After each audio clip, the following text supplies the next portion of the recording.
Though it is a brutal, rough, and tumble history, rugby has captivated millions of people for over 2 centuries.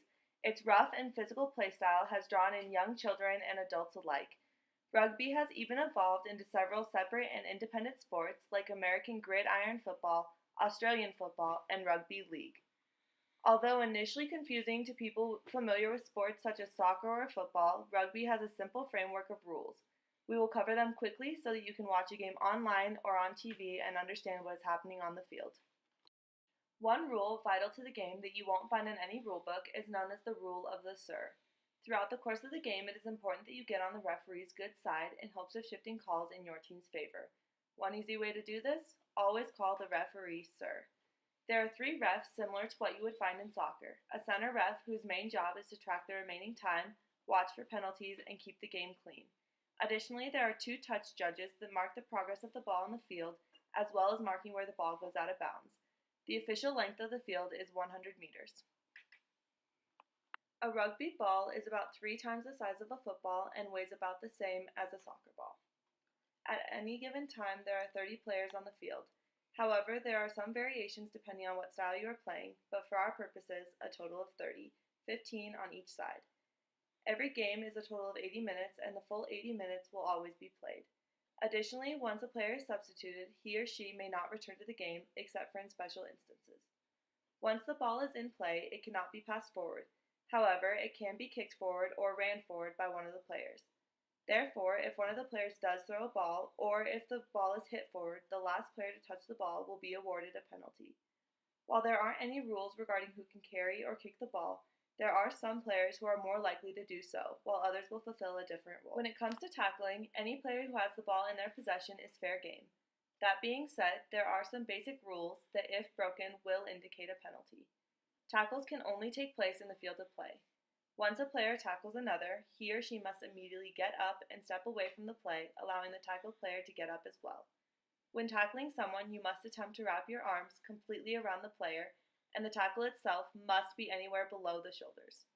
A ruck is the result of a tackle in which the attacking team restarts the play and the defending team has the opportunity to try and grab the ball if it falls free of the defenders. Rugby is considered a fair sport. This means that any penalty that is awarded can be contested by the offensive team. They will then have their choice of what penalty they want to utilize. When the ball leaves the field of play, much like in soccer, there is a throw-in awarded. However, unlike in soccer, both teams line up and both teams have an equal opportunity to win the ball out of the air. This is called a line-out.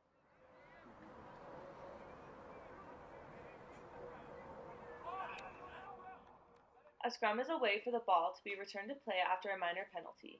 This play involves up to 8 players from each team coming together and forming 3 rows, interlocking with the opposing team's forwards.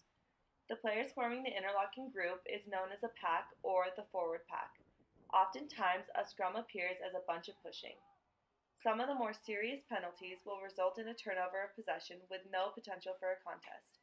After these turnovers, the team that now has the ball is free to run the ball or to kick it depending on what the team in possession chooses. These are the basic rules that are vital to the understanding of the game. However, there are many more rules that can result in a multitude of different responses. As an additional note, if a player has been a repeat offender, there is the potential that they will be pulled from the game for a short amount of time. This is called a yellow card.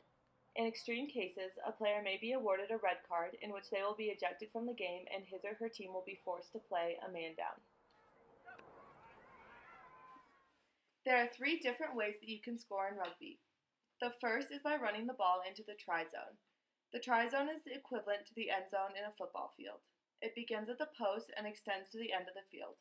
You can only score on a try if you ground the ball or touch the ball to the ground. 5 points is awarded for a try. The second way you can score follows a try. After scoring a try, you can attempt to make a conversion kick to score an additional 2 points. The team that just scored can place the ball as close to or as far away from the post as desired. However, it must be kicked in a straight line from where the try was scored. The third and final way a team can score is again through the use of a kick. The team that has possession can kick the ball for points at any time throughout the game. Sound too good to be true? It is. Before you can score in this manner, the ball must hit the ground before being kicked. These attempts can also be awarded after penalties. However, instead of having a bouncing ball, the ball will instead be placed on a tee. These attempts are worth 3 points and are extremely rare. The team with the most points at the end of the game is the winner.